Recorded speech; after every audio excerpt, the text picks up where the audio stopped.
If you are struggling with retroactive jealousy, how do you start moving past the fear that maybe your partner is comparing you to their ex? That's the question I'm going to try to answer in today's free video. My name is Zachary Stockill, and since 2013, I've been helping men and women from all over the world overcome retroactive jealousy and save their relationships. If you'd like more information about my work or you'd like to work with me one-on-one, please visit my website at retroactivejealousy.com. So this is a question that I received from a viewer of this channel recently. The question is, how do you move past the fear/concern that your wife or your partner compares you to others in her past? Number one, remember that you are not actually in competition with your partner's past lovers. I understand why people feel this way. I understand why it's a relatively natural inclination for a lot of people. But it's not helpful, it doesn't make sense, and fundamentally it's inaccurate. Whenever you feel like you're competing with someone else, you're not actually competing with them.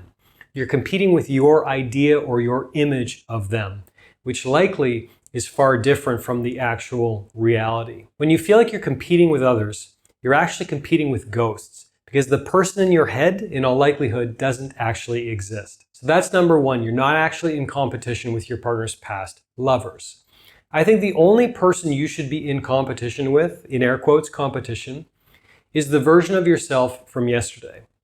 In other words, I think the only person you should be competing with, or competing against in a certain sense, is your former self.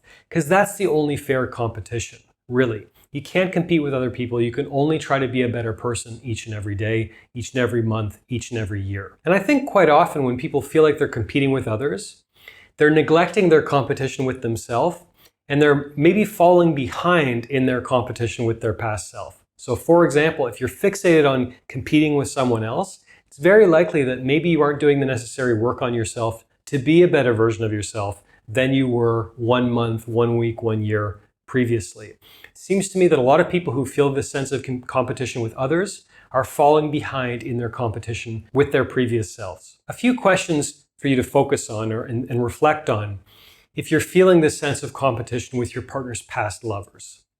So number one, what's the best evidence you have that your partner's very happy with you now?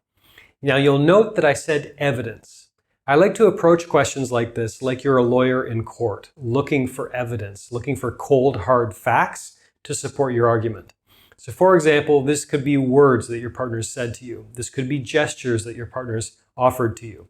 This could be the fact that maybe you've been with your partner for 1, 2, 10, 20 years or something like that.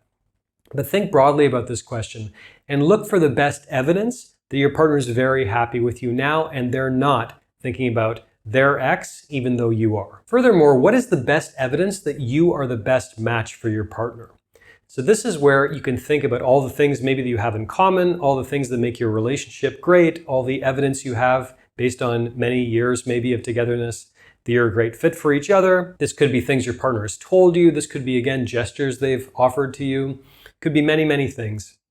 Think about all the cold, hard facts, the cold evidence that you are the best match for your partner. Also consider the evidence that this ex that you're worried about is not the best match for your partner. So the best evidence for that, in my view, is that they're an ex. Louis C.K., the American comedian, has this great line where he says that every time someone gets divorced, it's a cause for celebration because no good marriage has ever ended in divorce. I think the same is true of breakups in general. Obviously, there are exceptions, but 99% of the time, I think no good relationship ever ends in a breakup. So consider the best evidence you have that your partner's ex is an ex for a reason and that relationship needed to end. Now, to be very clear, I am not saying, you should go ask your partner 5,000 questions about their past. Obviously not. You know, if you've been watching my channel for a while, I'm very against that kind of behavior. Don't be needy, don't pester them with questions, but based on what they've told you to this point, based on your overall impression of their relationship, what is the best evidence you have that that person is not the best match for your partner? But let's go a little deeper into your fear. So let's play devil's advocate, so to speak. Let's say your partner does reflect on their past lover fleetingly. Let's say they think about that person for a moment. What is your fear in that moment when you imagine that scenario?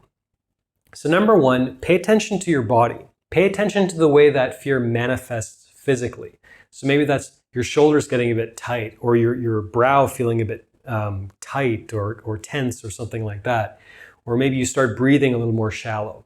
Pay attention to the way your body reacts to that fear, and then do your best to take some deep breaths and relax through that tension. Try to breathe through that pain or that tension or that discomfort. And then think, what is the fear exactly, right? So is it a fear that maybe they're better looking than you, or they make more money than you, or they were better in bed than you? Get specific on exactly what you're afraid of, or exactly what the question or the fear is. And then again, what's the best evidence that that fear is not true? Go through that exercise again. But let's go even deeper into this devil's advocacy. Let's say, I don't know, let's say you're worried that your partner's ex was taller than you. And let's say that's true. Let's say they're 6'4" and you're 6 feet or something like that.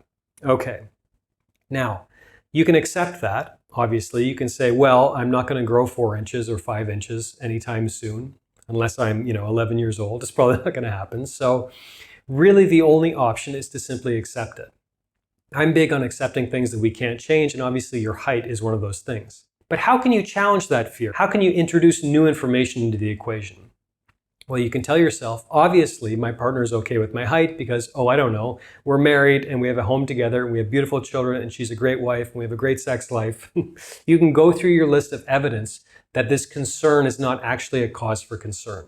And fundamentally, realize that every human being is a constellation of different attributes. So, some people are really good listeners, and some people are good in their career, and some person's really physically attractive, and another person's very intellectual and intelligent, and someone else is a good communicator, and someone else is very warm. And you understand, we're all made up of many different attributes, and different people value different attributes differently, right? So for example, like money is a big one, right? Someone thinks that, I need to make more money to make my wife happy.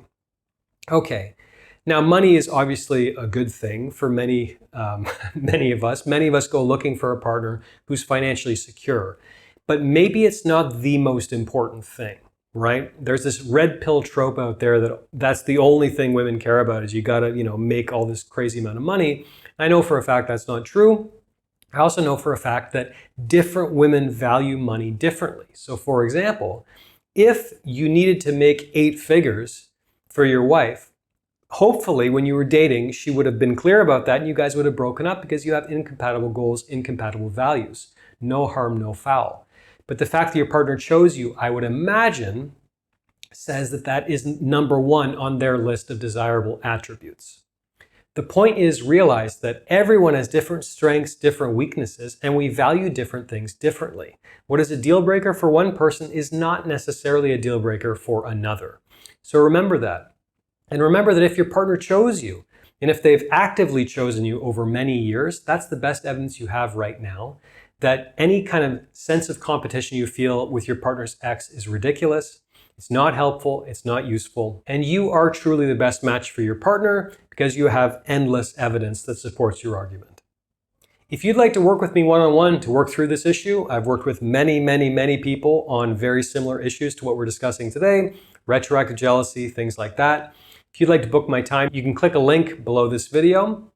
But beyond that, thanks for watching. I hope you benefited from this video. Please click the like button, please comment, tell me what you think. And also please be sure you are subscribed to my channel to be notified of new videos moving forward. Thanks for watching, and I'll talk to you again soon.